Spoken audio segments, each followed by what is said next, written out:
Imagine for a moment a life that is not yours, but should be. Imagine being born into a world that does not see you as someone, but only as something.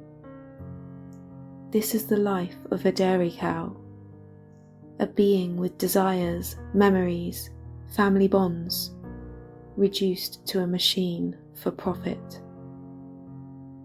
This is a story of exploitation, of stolen lives, and of injustice. A calf enters the world, blinking, trembling, breathing in her first breath. Like any infant, she longs for the warmth of her mother, but within hours, that bond is severed. In the dairy industry, the mother's milk is not hers to give. It has been taken before she even has the chance to nurse her child. The calf is dragged away, bewildered cries filling the air, cries the mother answers with desperation. She will call for days, searching, grieving a child who will never return. This separation is not an accident. It is the system. It is routine. It is the institutionalized exploitation of sentient beings. If the calf is female, her destiny is already decided.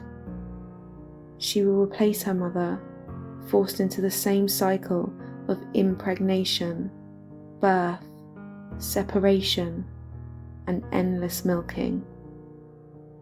She is not allowed to live for herself. Her body is treated as a resource to be exploited until she is no longer profitable. If the calf is male, his fate is even shorter. He will never produce milk. He is considered worthless. Some will be killed within days. Others will be confined, raised for veal, their bodies kept weak, their movement restricted, only to be slaughtered as infants. The dairy industry does not merely kill individuals, it denies them the chance to live at all. The mother, now bereaved, is forced back into production.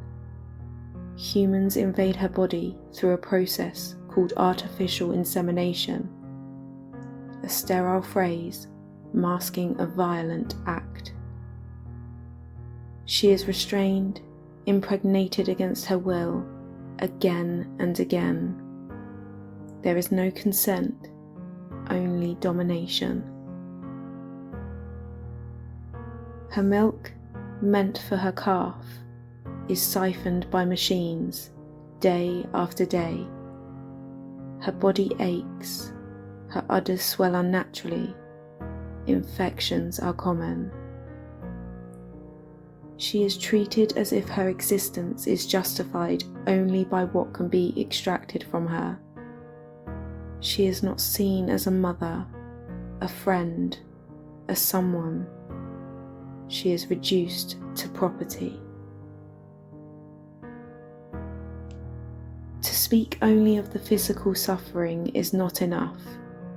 The real tragedy is deeper. She is a subject of a life. She has her own perspective, her own inner world, her own will to live. Yet at every turn, that life is denied. Her relationship stolen, her autonomy stripped, her natural lifespan of 20 years cut down to a mere 4 or 5. When her milk production declines, she is considered spent. No longer profitable, she is sent to slaughter.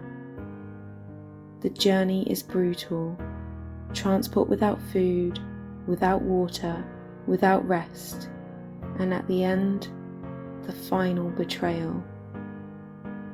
Throat cut, body dismembered. The same hands that stole her milk now take her flesh. She does not die of old age. She dies because her life was never seen as her own.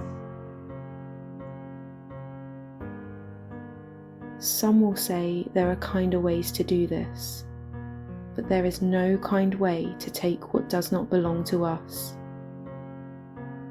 Animal agriculture, whether factory farm, so-called organic, or grass-fed, rests on the same foundation: domination, exploitation, and killing. The dairy cow's life is not a gift to us. It is hers. Always was, always should have been.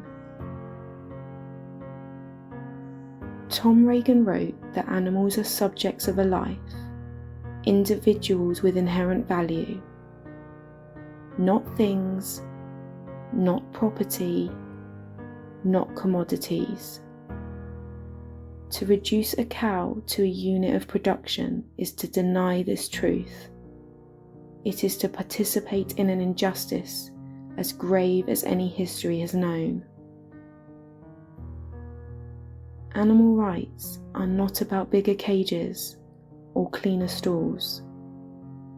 They are about abolition, about ending the use of sentient beings as resources altogether.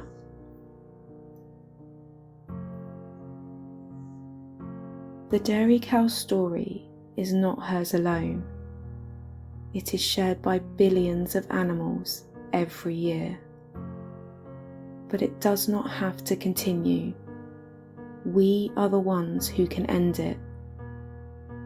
By rejecting dairy, by rejecting all forms of animal exploitation, we stand not just against use, but for justice.